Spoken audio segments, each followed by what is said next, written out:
arzi hol bilan qabulga kelgan ayol bilan ancha gaplashdik. Ayolda so'zidan avval ko'ziga yosh keladi.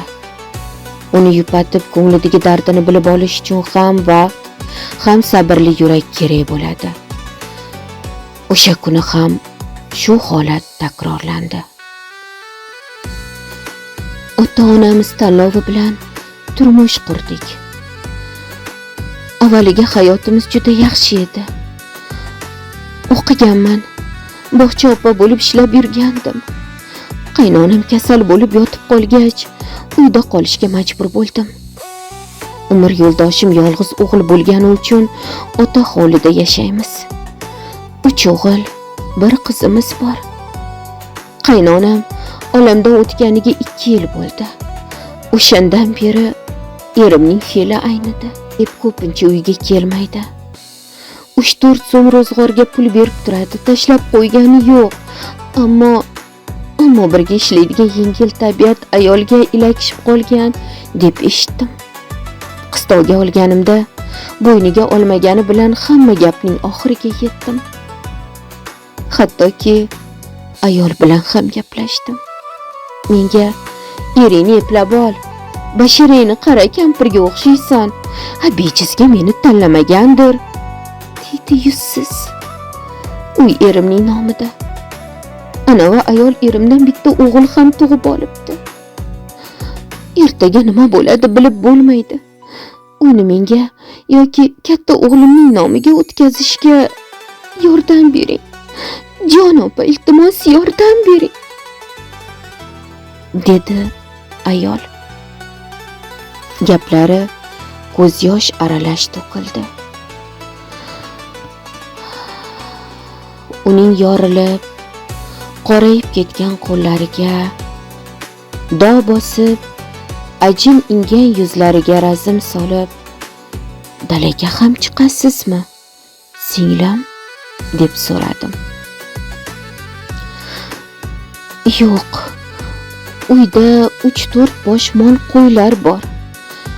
Kenja farzandim tug'ilishidan oldin ko'p janjallashdik. Kaltak yegan kunlarim ham bo'ldi. Ayol ekanman-da. Erimni qizg'anib, kuyib, bir burda bo'lib qoldim. O'sha sababmi 4ga kirgan qizim gapirmaydi. Doktorlar tug'ma soqov emas, qulog'i eshityapti. Kechira bo'lsa ham tili chiqib ketadi deb umidlantiradi." Ayol ketdi. Yig'lab ketdi.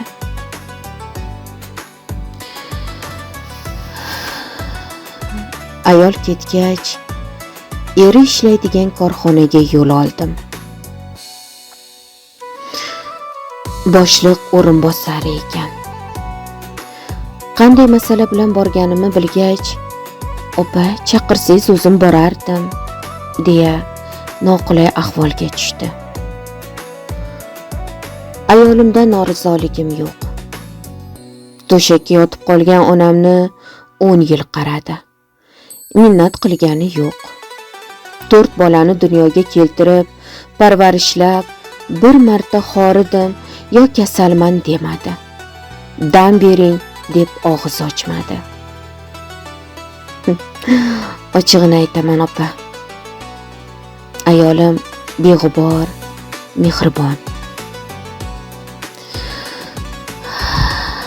Xatoni men qildim. Qilganda ham kechirib bo'lmaydigan xato qildim. Ehtimol keyingi hayotim men uchun jazodir. Malohat Kamol qo'ylarni sotib, bitta mashina olaylik, odamga o'xshab yashash payti keldi desam ko'nmadi. O'g'illarimni yoniga olib, daladan o't yulib keladi. Tappi yopadi. O'z jonining qadriga yetmaydi. O'ziga qarashga hafsala qilmaydi. Atirning hidiga allergiyam bor deydi. To'g'risini aytaman. Yaqiniga borsam, go'ng hididan ko'nglim ayniydi. Mayli. Bitta sog'in sigirni qoldirib, uy joylarga pokiza qarasa, o'ziga e'tibor qilsa, ro'zg'or kami mening bo'ynimda-ku. tashlab qo'yarmidim opa? Yo'lovchini uyqu chorlasa joy tanlamaydi deyishadi-ku. Men chiroyli, ammo makkor ayolning uyida qo'nim topdim. Bitta farzandli bo'ldik. Bilasizmi opa, hozir qanday yo'l tutishni bilmay qolganman. Uyga borsam, bolalarim begonadek yotsiraydigan bo'lgan. Qizimning zaboni yo'qligiga o'zimni aybdor sanab yuragim og'riydi. O'zimdan ketgan paytlarda ko'zimni yog' bosib xotinimga qo'l ko'tardim. Gap qaytarsa qayerda yuribsiz deb so'roqlasa sochidan sudradigan kunlarim ham bo'ldi.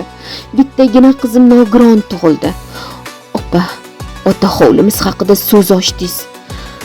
Uy Malohatniki, bolalarimniki. Men bitta ko'ylak bilan uydan chiqib ketdim. Bu yog'iga peshonamdan ko'rdim.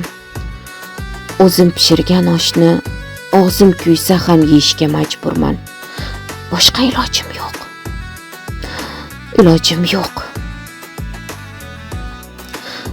Sog'inganda bolalarimni, ayniqsa qizimni ko'rgani monelik qilmasa bo'ldi.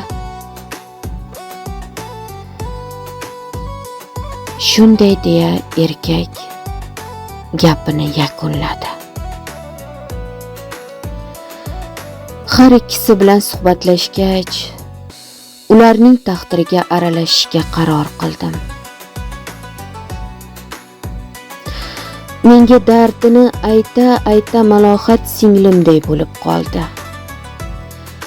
Maslahatim bilan mol qo'ylarini sotib, uylarini ta'mirlatdi. O'g'illari yoniga kirib, qaqrab yotgan hovliga ko'chatlar ekib, boqqa aylantirishdi. Bog'cha opa bo'lib ishlay boshlagach, ko'pni ko'rib fikr qildimi, binoydek o'ziga qarab, latofatli ayolga aylandi. Oilasi iziga tushganidan xotirjam edim. Kunlar, oylar o'tdi. Kunlarning birida Malohat yashnab xonamga kirib keldi. Bir gapirib 10 kulayotgan baxtiyor ayolga qarab havasim keldi. Hol ahvol so'rashga ham qo'ymay gapira ketdi. Opa, yozning 1-kuni Nazor qizimning tug'ilgan kuni. Ammalari mehmonga kelamiz. Deganiga shunaqangi suyunib dasturxon yozib rosa urindik. Kutilmaganda qo'yni qo'njini to'ldirib dadasi kirib keldi. Qizalog'imga tilla zirakcha ham olibdi. Ko'rib sevindim. 1-2 og'iz gapni duduqlanib gapirib qolganiga akalari maqtanmoqchi bo'lib ming urinishdi. Qizalog'im og'ziga talqon solganday gapirmasa deng. Men-ku indamay o'choq boshiga ketdim. O'g'illarim dadasini dasturxonga taklif qilishsa, ko'may xijolat bo'ldi shekilli. Ketmoqchi bo'lib darvozaga qarab yurgan payt qizalog'im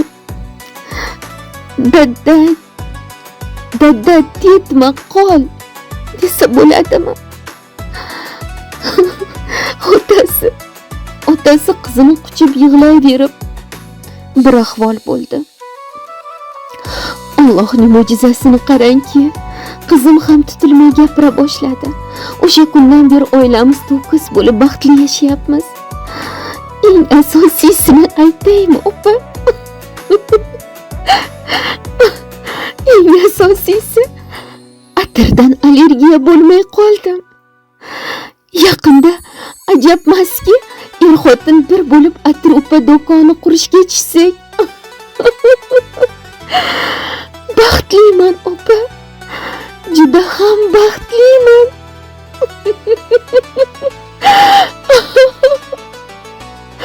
Sizga katta rahmat.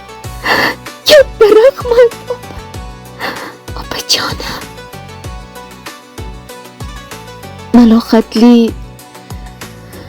Malohatni kuzatayotib, oila omonligi, til bilan, oilangizni asrang singlim, dedim.